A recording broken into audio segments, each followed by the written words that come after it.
What happens when one of the most famous royals in the world walks into a radio studio thinking the rules don't apply to him?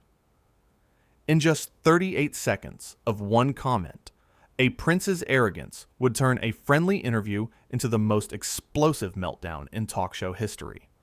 Howard Stern sat in his studio that morning, ready for what he thought would be an interesting conversation. Prince Harry was scheduled to appear on the show, and Howard had prepared questions about charity work, life in California, and adjusting to a new country. Howard always treated his guests with respect, but he also asked the questions everyone wanted answers to. That was his job.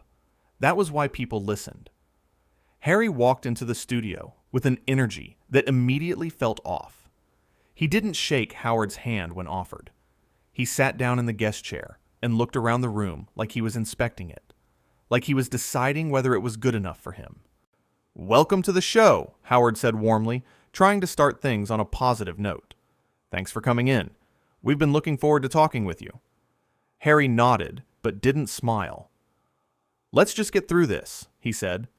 Robin Quivers, Howard's co-host, exchanged a quick glance with Howard. This wasn't the usual way guests started an interview. Most people were excited to be there, or at least professional enough to pretend. But Howard pressed on. He was a professional, and he'd dealt with difficult guests before. "So, you've been living in California for a while now," Howard began. "How are you finding it? Is it everything you hoped it would be?" Harry sighed, like the question was beneath him. "It's fine. Better than where I was." "Better than England?" Howard asked, genuinely curious. "Better than being trapped," Harry said. "You wouldn't understand what it's like to have no freedom, to have everyone telling you what to do, where to go, who to talk to." Howard leaned back in his chair. "Actually, I think a lot of people can relate to feeling trapped in their circumstances. But you made a choice to leave. That took courage." "Courage," Harry repeated, and there was something mocking in his tone. "You think you know what courage is? Sitting here in your comfortable studio, talking into a microphone?" The room went quiet. Robin stopped shuffling her papers. The producers behind the glass looked up from their screens. Howard remained calm, his expression neutral.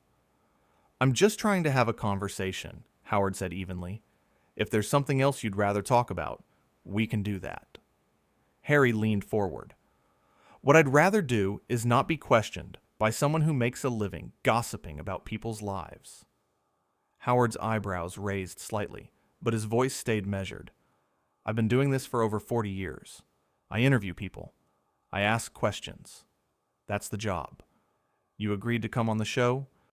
So I assumed you were okay with that." "I came here because my people said it would be good for my image," Harry snapped. "But I don't need image management from someone like you." "Someone like me?" Howard asked. There was still no anger in his voice, just curiosity. "Someone who profits off other people's pain," Harry said. "You make jokes about people's struggles. You turn serious issues into entertainment." Robin jumped in, her voice diplomatic. "Howard has actually been very supportive of mental health awareness and has talked openly about his own therapy and struggles. Maybe you're not familiar with the show." Harry waved his hand dismissively. "I don't need to be familiar with it. I know the type." Howard sat up straighter. "Okay, let's address this directly. You're clearly upset about something. Is it this interview? Is it something I said? Because if you don't want to be here, you're free to leave. Nobody's forcing you to stay." "There it is," Harry said, pointing at Howard. "The American arrogance. You think you can just dismiss people. You think you have all the power because it's your show." "I'm not dismissing you," Howard said, his patience clearly being tested, but still holding. "I'm trying to understand why you're being hostile. We invited you here as a guest. We prepared thoughtful questions. We wanted to give you a platform to talk about the things that matter to you. But from the moment you sat down, you've been combative." Harry stood up suddenly, his chair rolling backward. "Combative? You want to see combative?" How about we talk about how you've made millions exploiting people's private lives? How about we discuss the fact that you're no better than the tabloids you claim to be above? Howard remained seated, his voice calm. I've never claimed to be above anything. I'm a radio host. I talk to people. Some of those conversations are funny. Some are serious. Some are uncomfortable. But they're always honest. And I've never pretended to be something I'm not. Honest, Harry scoffed. You wouldn't know honest if it hit you in the face. Robin spoke again, trying to diffuse the situation. Harry, maybe we should take a break. Get some water. Reset. And try this again. I don't need a break, Harry said, his voice rising. I need people to stop treating me like I'm some sort of spectacle. I'm a human being. I have feelings. I have a family. And I'm tired of people like him. He pointed at Howard again, making a career out of tearing people down. Howard finally stood up. He was taller than Harry expected, and his presence filled the room. But his voice remained controlled. I have never torn you down. I have defended you on this show multiple times. When the media was attacking you for leaving the royal family, I said you had every right to choose your own path.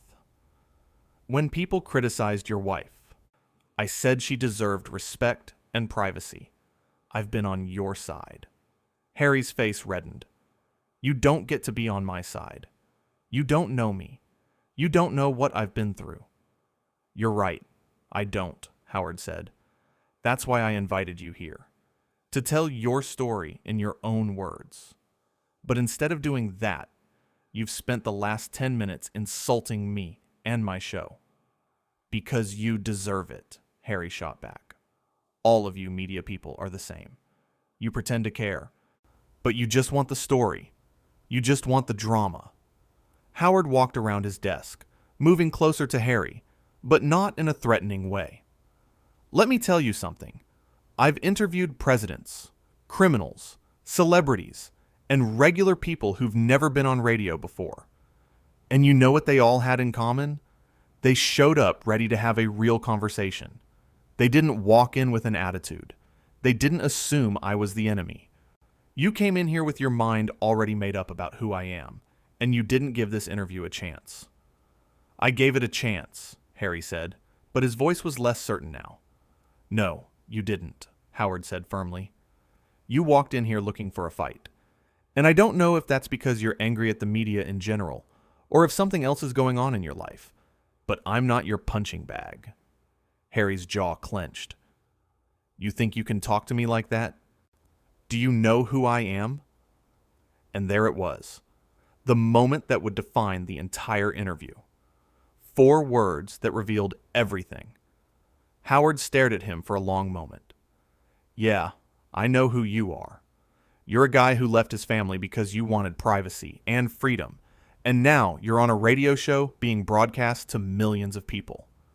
You're a guy who says he wants to be treated like a normal person, but the second someone doesn't bow down to you, you pull the "do you know who I am" card. The room was so quiet you could hear the ventilation system humming. Harry's face went from red to almost purple. How dare you? How dare I what? Howard asked. Treat you like I'd treat anyone else? That's literally what you said you wanted. You're twisting my words, Harry said. I'm not twisting anything, Howard replied. I'm pointing out the contradiction. You can't have it both ways. You can't demand to be treated like everyone else, and then get offended when someone doesn't treat you like royalty. Harry grabbed his jacket from the back of the chair. This interview is over.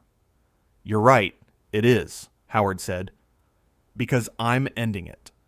I don't let people come into my studio and disrespect me, my co-host, or my team. I don't care what your title is, or who your family is. In here, we treat each other with basic human decency. Bon and you failed to do that from the moment you arrived. You can't kick me off, Harry said, his voice shaking with anger. I'm the guest. And this is my show, Howard said simply, and I'm asking you to leave. Robin stood up now too, her expression a mix of shock and support for Howard. The producers were already moving toward the studio door, ready to escort Harry out if necessary. Harry looked around the room, seeming to realize for the first time that everyone was against him. This is unbelievable. Wait until people hear about this. Wait until the world knows how you treated me. Howard crossed his arms. They're going to hear exactly what happened because this is all being recorded. And when they listen back, they're going to hear a host who tried to have a respectful conversation and a guest who came in with an attitude and refused to engage in good faith. You're going to regret this, Harry said, pointing his finger at Howard. The only thing I regret is wasting my time preparing for this interview, Howard said. I read your book. I watched your documentary. I tried to understand your perspective. And you couldn't even give me the courtesy of a civil conversation.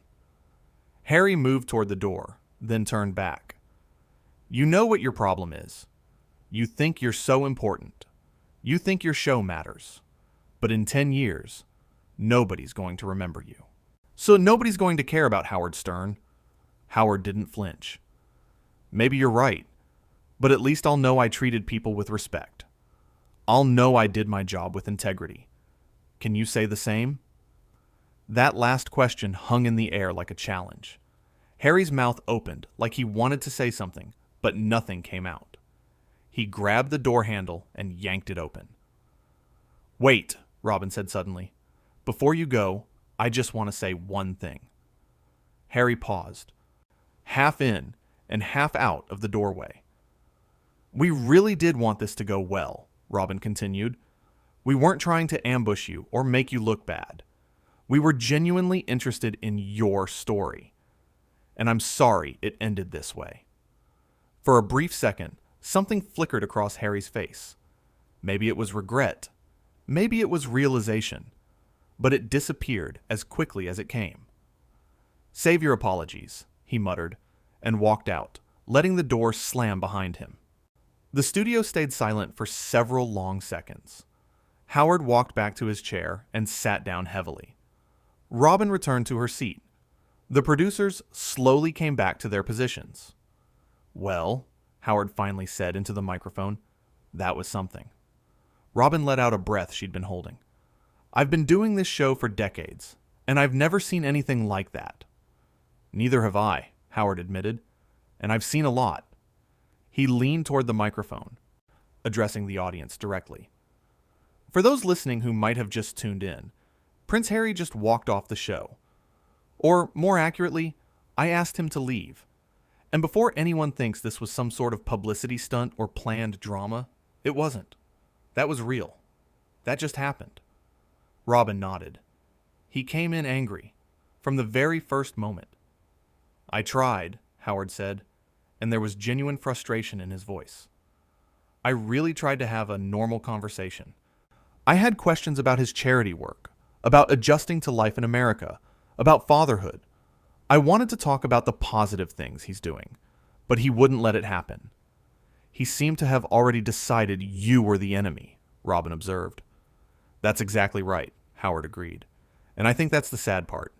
He's so used to fighting with the media, so used to being defensive, that he can't tell the difference between someone who's genuinely trying to have a conversation and someone who's out to get him. Howard ran his hand through his hair, a rare gesture of frustration. You know what bothers me most? I defended him. I've said on this show multiple times that he had the right to leave the royal family, that he deserved to live his own life, that the media treatment of his wife was unfair. And he came in here acting like I was his enemy. Maybe he doesn't listen to the show, Robin suggested. Then why come on it? Howard asked.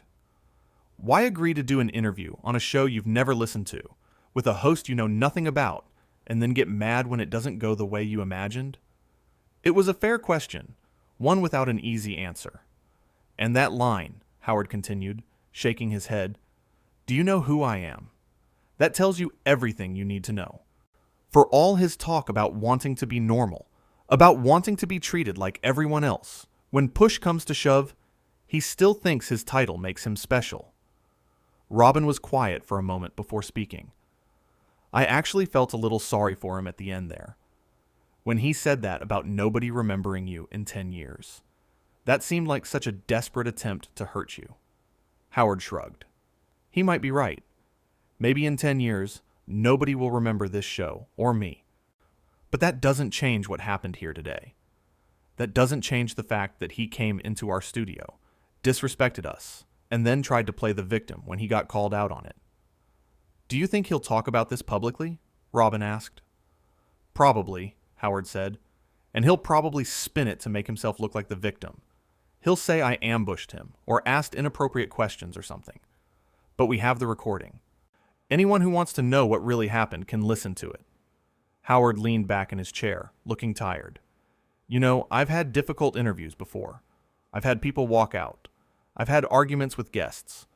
But this felt different. This felt personal, in a way that didn't make sense. Like he was fighting with an idea of me, rather than the actual me. He was fighting with the media, Robin said. You just happened to be the media representative in front of him at that moment. That's not fair, though, Howard protested. I'm not the British tabloids. I'm not the paparazzi who chased his mother. I'm not the people who wrote nasty things about his wife. I'm just a guy with a radio show trying to have conversations. I know that, Robin said gently. And most people know that. But he's carrying around so much anger that he can't see it. Howard nodded slowly. And that's his problem to work out. I feel bad for him in a way. It must be exhausting to be that angry all the time, to see enemies everywhere you look. He turned back to the microphone. Look, to everyone listening, I want to be clear about something. I don't hate Prince Harry. I don't think he's a bad person. I think he's someone who's been through a lot of trauma, who's dealing with a lot of pain, and who hasn't figured out how to process it in a healthy way. But that doesn't excuse coming into someone's studio and being disrespectful. Robin agreed. You can have compassion for what someone's been through while still holding them accountable for their behavior. Exactly, Howard said. And that's all I did. I held him accountable. I said, you're being rude, and that's not okay. And instead of taking a moment to reflect on that, he doubled down and made it worse. There was a knock on the studio door. One of the producers poked his head in. Harry's team wants to talk to you, he said. Howard waved his hand. Tell them the interview is over. There's nothing to discuss. The producer nodded and disappeared. His people are probably in damage control mode, Robin said. Not my problem, Howard replied. They can spin this however they want. The truth is in the recording. He looked at the clock on the wall. We still have 2 hours of show left. Should we take some calls? I'm sure people have opinions about what just happened. Robin smiled. That might be an understatement. Howard pressed a button on his console. All right, lines are open. If you heard what just went down and you want to weigh in, give us a call. But I'm warning you now, if you call in to defend his behavior, you better have a good argument. The first caller came through. Howard, I've been listening to your show for 20 years. And I've never heard anything like that. You and me both, Howard said. What I don't understand, the caller continued, is why he even agreed to come on if he was going to act like that. That's the million-dollar question, Howard replied. My guess, his PR team thought it would be good publicity, and he went along with it without really thinking it through. And then, when he got here and realized he'd actually have to answer questions, and he panicked and went on the defensive. Another caller chimed in. I think you were too nice to him, Howard. You should have called him out harder. Howard laughed. I kicked him off the show. How much harder should I have gone? You could have really laid into him, the caller said. I could have, Howard acknowledged. But that's not who I am. I'm not trying to destroy people. I just want honest conversations. And when someone can't give me that, I end the interview. Simple as that. The calls kept coming, most of them supportive of Howard, a few defending Harry, all of them shocked by what had transpired. Through it all, Howard remained consistent in his message. He didn't regret how he handled it. He didn't apologize for standing up for himself. And he didn't bash Harry beyond pointing out the facts of what happened. At the end of the day, Howard said during a break between calls, this is about respect. Mutual respect. I respect my guests enough to prepare for interviews, to ask thoughtful questions, to give them a platform, and I expect them to respect me, my co-host, and my team enough to engage in good faith. Harry didn't do that, and so the interview ended. It's really that simple. Robin added, and I think people appreciate that you didn't just sit there and take it. You stood up for yourself. I'm too old to let people walk all over me, Howard said with a slight smile. Life's too short for that nonsense. As the show continued, the story took on a life of its own. Social media exploded with reactions.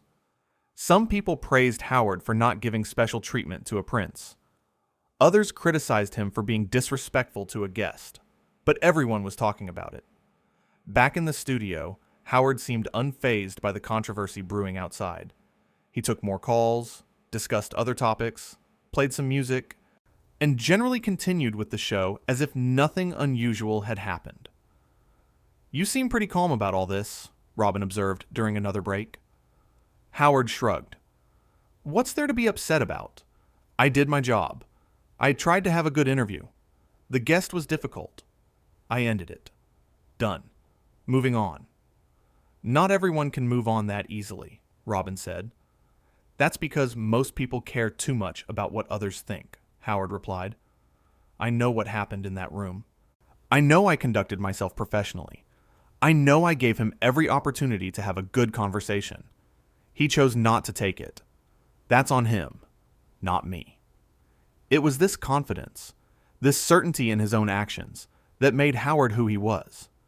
He didn't second-guess himself. He didn't lose sleep over conflicts. He simply moved forward. Do you think you'll ever have him back on the show? A caller asked. Howard didn't hesitate. No, why would I? He made it very clear he doesn't respect me or the show. I'm not interested in giving someone a second chance to disrespect me. What if he apologizes? The caller pressed. Then I'd accept his apology, Howard said, but that doesn't mean I'd invite him back. Some bridges, once burned, stay burned. The honesty was refreshing. No corporate speak, no diplomatic answers, just straightforward truth. As the show wound down, Howard took one last call. Howard, I just want to say thank you for showing that even princes have to follow the rules of basic decency. Howard smiled. That's exactly right. I don't care if you're a prince, a president, or a plumber. In my studio, everyone follows the same rules. Be respectful. Be honest. Engage in good faith. It's not complicated. And when they don't, the caller asked. Then they leave, Howard said simply. Just like Harry did today. As the final minutes of the show ticked away, Howard reflected on the morning's events. You know, in a weird way, I'm glad this happened, because it proved a point I've been making for years. Fame doesn't equal character. A title doesn't equal decency. You can be born into the most famous family in the world and still not know how to treat people with respect. Robin nodded. And on the flip side, you can be a radio host from Queens and have more class than a prince. Howard laughed. I don't know about that, but I know how to treat people, and I know when to stand up for myself. And today, I did both. The show ended not with drama, but with Howard's usual sign-off, as if it had been just another day. Because for him, in many ways, it was. He had defended himself. He had maintained his standards. He had refused to be disrespected in his own studio. And he had done it all without losing his cool or stooping to the level of the person attacking him. That was the real story. Not that a prince had a meltdown on a radio show, but that a host had the backbone to end an interview when a guest crossed the line. In a world where celebrities often get away with bad behavior because of their status, Howard had proven that in his studio, status meant nothing. Respect meant everything. And when respect was absent, so was the interview.